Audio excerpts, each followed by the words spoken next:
안녕하세요. 코로나가 좀 잠잠해지고 있어 다행이다 싶지요. 그래도 혹시나 해서 조심조심 생활하고 있습니다. 얘기할 땐 마스크, 먹고 마실 때는 말없이. 이런 문자도 긴급 문자로 오더라고요.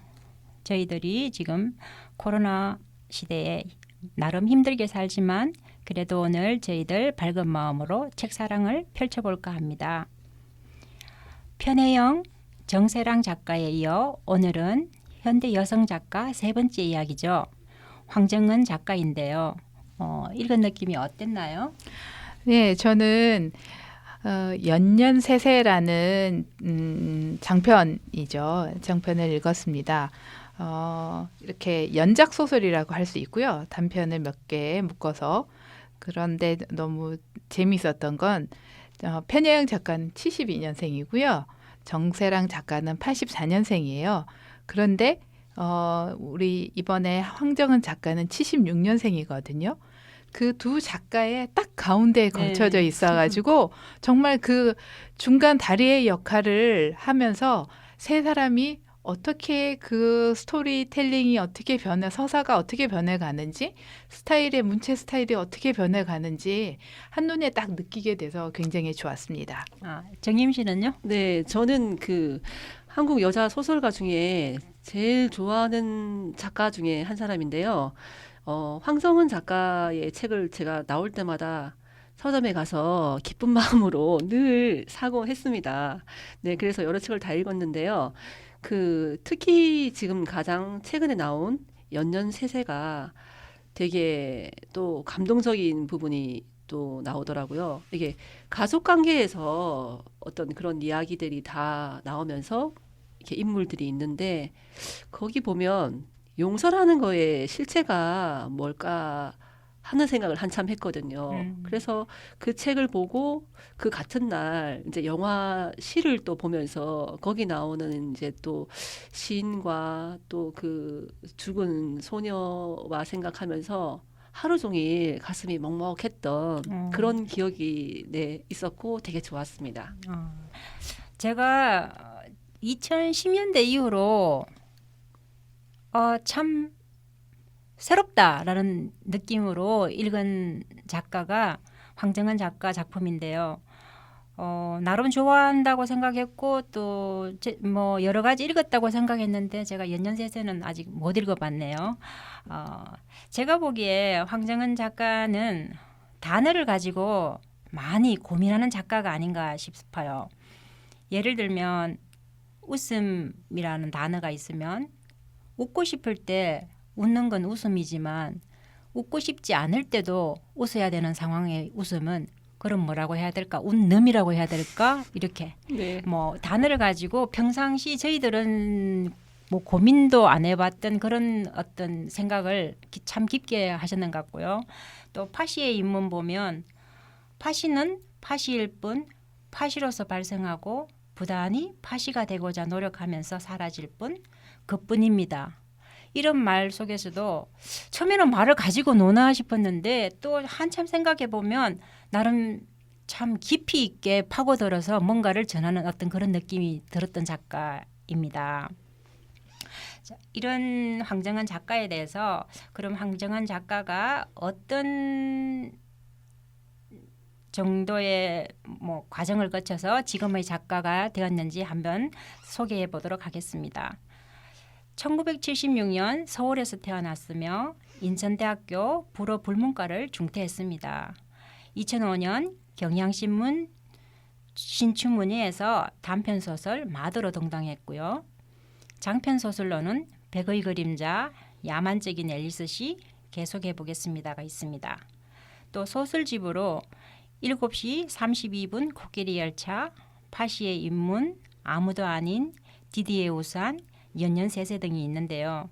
이러한 작품들로 2010년 한국일보 문학상에서부터 신동엽 문학상, 젊은 작가상, 이호석 문학상, 대산문학상, 김여정 문학상, 그리고 2019년 제34회 만해문학상 등 많은 수상을 했습니다.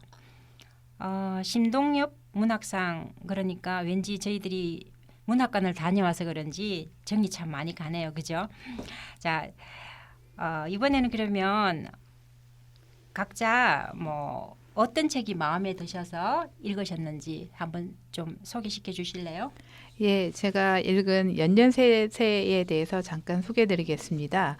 문예제를 통해서 기존에 발표됐던 단편 파묘, 하고 싶은 말, 이 두 편에다가 연작으로 무명, 다가오는 것들을 새로 써서 묶은 소설집인데요. 그러니까 가장 황정은 작가의 작품에서 가장 최신 소설이라고 할 수 있습니다. 1946년생 순자 씨라고 되어 있는 이순일이라는 분이 어머니이십니다. 그리고 그 어머니에게는 두 딸과 아들 하나가 있어요. 근데 아들은 멀리 호주로 가버렸고 두 딸은 한영진, 맏딸인데 맏딸이 가장 역할로 생계를 책임지고 있고요.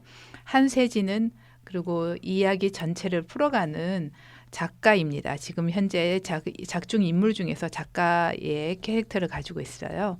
그 이야기들이 3명의 이야기들이 큰 줄기로 이루어집니다. 어머니와 자매들의 지난 삶 그리고 현재 일상을 통해서 지금 여기에 한국 사회를 돌아보게 하지요. 근데 제가 이 책에서 또 특이했던 점은 화자들 중에서 아버지와 아들의 말은 빠져 있어요. 그들 속에서도 하고 싶은 얘기가 있었겠지만 아마도 그동안 대부분 한국 작품들이 남성 작가에 의해서 남성들의 관점에서 쓰여졌기 때문에 이 황정은 작가는 굳이 그에 대해서 더 말하지 않아도 되지 않을까 이렇게 생각을 하지 않았을까 합니다. 네. 네, 저는 계속해 보겠습니다. 그 책을 얘기해 보겠습니다. 이 책 중에 보면 소라, 나나, 낙이 그 세 사람의 목소리가 각 장을 이루면서 이렇게 순차적으로 진행되거든요. 그러니까 같은 시간 한 공간에 그 존재하는 세 사람이 서로 다른 감정의 그 진술을 각각의 온도로 하고 있다는 걸 느낄 수 있습니다. 그러니까 마지막까지 그 감정을 밀도 있게 이제 끌고 나가는 소설인데요. 저는 이 책이 가장 좋았습니다. 작가는 그럼에도 불구하고 계속해 보겠습니다. 라고 말합니다. 저도 계속해 보겠습니다. 다짐하고 싶어지는 책이었습니다. 네. 네. 저는 백의 그림자를 제일 먼저 접했던 것 같아요. 환상과 현실이 기묘하게 어우러진 독특한 연애 소설인데요. 폭력적인 이 세계에서 살아가는 그림자가 일어서는 사람들의 쓸쓸하고 애잔한 삶을 그리고 있더라고요. 시스템의 비정함과 인물들의 선량함을 대조적으로 보여주면서 이 세계가 과연 살만한 곳인지를 묻고요. 도심 한복판에 있는 40년 된 전자상가에서 일하는 두 남녀 은교와 무제, 두 연인의 사랑이 사랑한다는 말 한마디 없이 아프고도 의연하게 펼쳐집니다. 재개발로 상가가 철거된다는 소식이 들려오고 그곳을 터전 삼아 살아온 사람들의 삶의 내력이 하나씩 소개되는데 궁금한 점 많으시죠? 읽어보시고요. 그 다음에 두 번째 웃는 남자.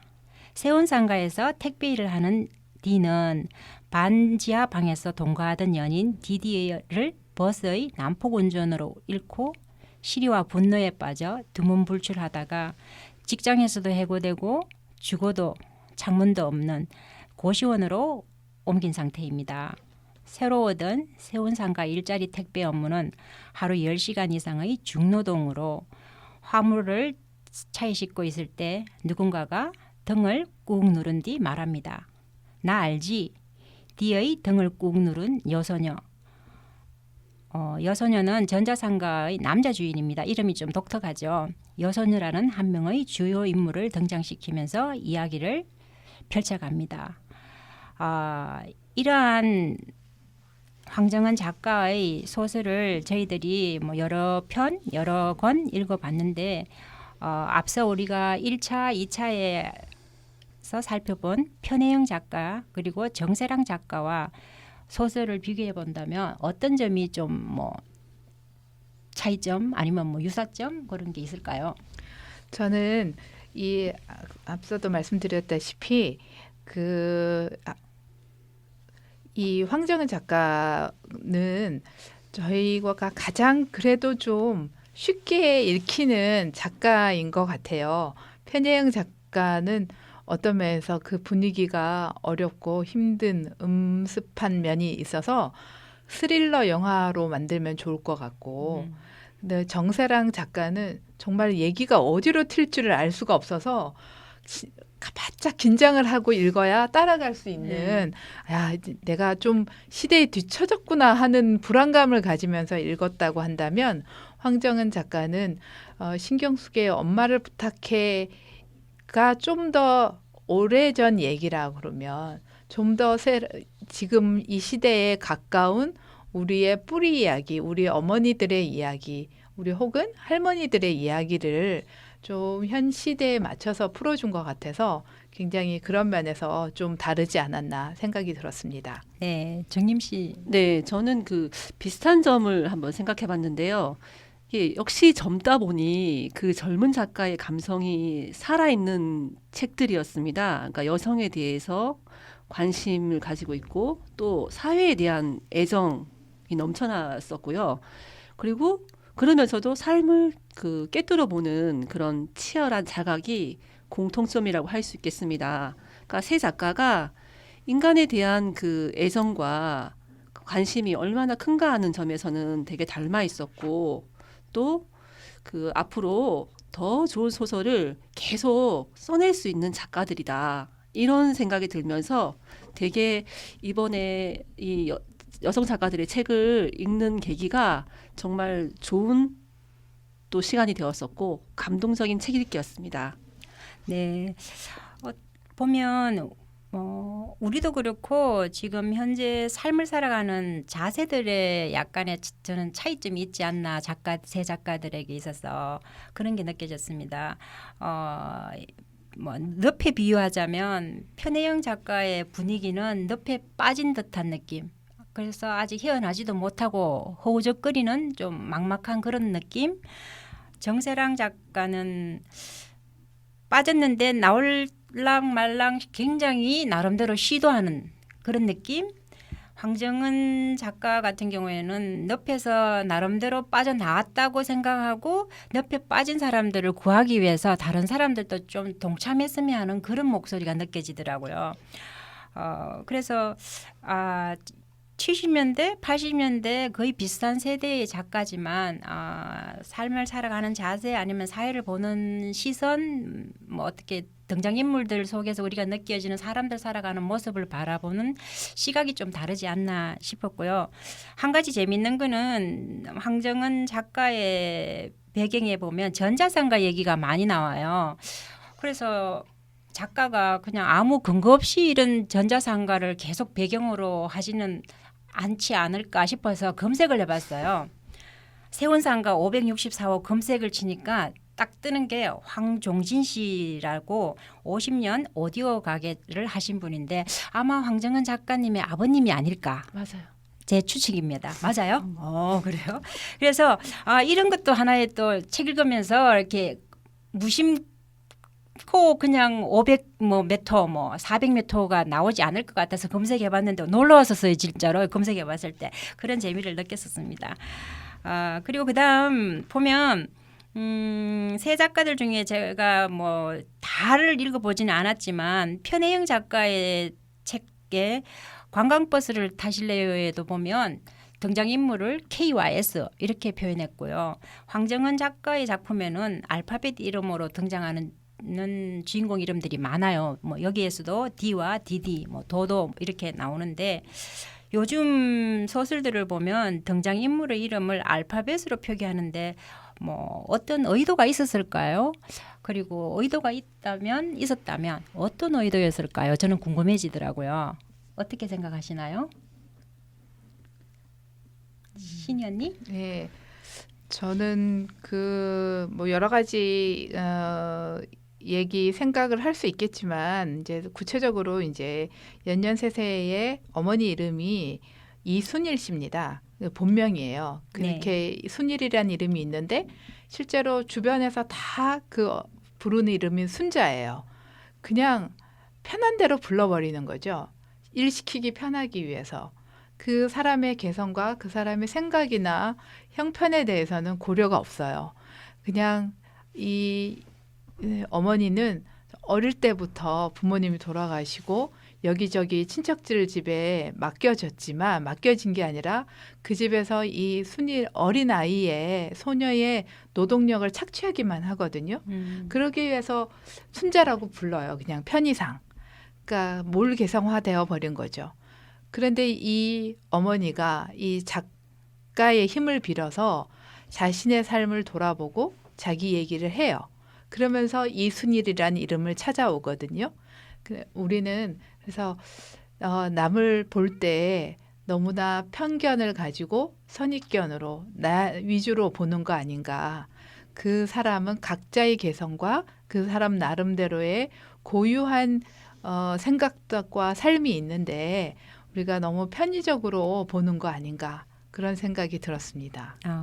정임 씨는 어땠나요? 네, 그렇기도 하지만 또 알파벳으로 표현을 하니까 사람이 아니라 이렇게 사물화시키는 것 같은 느낌도 들어요. 네. 그러니까 기존에 있던 그 사람에 대한 고정관념, 편견 이런 거를 모두 내려놓고 이렇게 또 다른 그 존재, 그러니까 색다른 존재로 느끼게 해주면서 그러면 또 그게 훨씬 감정이입이 쉽게 만드는 장치가 아닐까 저는 그렇게 생각해봤습니다. 제 같은 경우는 알파벳이 A에서 G까지 있으면 A도 여러 개, B도 여러 개, 뭐 기타 등등해서 G도 여러 개 해서 우리 인물들의 성격이 한 20몇 개로 줄어드는다는 느낌. 그리고 그 A는 다 같은 A처럼 불특정 다수인의 그냥 하나인 것처럼 그렇게 느낌을 받았고요. 또 그러한 느낌을 받게 하는 게 작가의 의도가 아닌가. 그래서 우리로 하여금 우리 개개인이다. 불특정 다수인 중에 그냥 막연한 한 명이 아니라 각각의 이름을 가지고 있다는 것을 한번 느껴보기를 원하는 게 아닐까. 조금 전에 신희 언니가 말씀하신 것처럼 엄마, 아빠 곁에 있는 이들의 이름이지만 저희들이 생활할 때 엄마의 이름이나 아버지의 이름을 거의 부르지를 않잖아요. 잊혀져가는 그런 이름이 될 수도 있는데 그렇게 알파벳을 쓰름으로 인해서 약간 좀 제가 생각할 때는 독자로 하여금 그 불특정 다수인에 포함되는 거에 대한 거부받는 그런 걸 느끼게 하고 곁에 있는 사람들의 이름을 한 번이라도 더 불러주자는 그런 의미가 아닐까 제 생각이었습니다. 제 같은 경우 그냥 뭐 생활담을 얘기하자면 거의 요즘은 택배를 많이 시키잖아요. 그러면 롯데 택배도 있고 로젠 택배도 있고 CJ 택배도 있는데 그때는 그냥 롯데 택배 1, 2 아저씨 전화번호 저장에 이름을 그렇게 적었는데 요즘은 그냥 CJ 택배 1, 2, 3 이렇게가 아니고 제가 뭐 너무 힘들어 보이는 어떤 그런 뉴스를 접하고도 했기 때문에 택배 아저씨한테 제가 뭐 바나나를 드렸을 때는 CJ 택배 갈로 열고 바나나 그리고 두유를 드렸을 때는 CJ 택배 갈로 열고 두유 이렇게 라도 적어주면 그냥 막연한 CJ 택배 기사 한 분이 아니고 그래도 한 번은 제가 더 마음을 들였던 택배 기사가 되는 것 같고요. 또 제가 약간의 문자를 남겼을 때 그분도 답장이 물결 표시를 띄우면서 답장이 왔을 때 그냥 막연하게 정말 특정 다수인 뭐 스쳐 지나가는 사람에 불과하지만 약간의 조금만 어떤 행동으로도 서로 교감을 나눌 수 있지 않을까 그런 생각이 들었습니다. 네, 오늘은 황정은 작가님의 작품을 마지막으로 저희들이 다루어 봤습니다. 소외라는 단어, 현대를 살아가면서 참 많이 보고 듣는 단어 같아요. 어릴 때는 그저 국어 교과서 속 주제 정도로만 이해했지 가슴에 직접 와닿지는 않는 단어였습니다. 하지만 철들어가며 애들 키우며 50살인 지금 이 단어의 울림은 진하게 느껴집니다. 우리 모두 서로서로 소외되지도 그리고 소외시키지도 않는 삶을 만들어 갔으면 합니다. 감사합니다. 감사합니다. 감사합니다.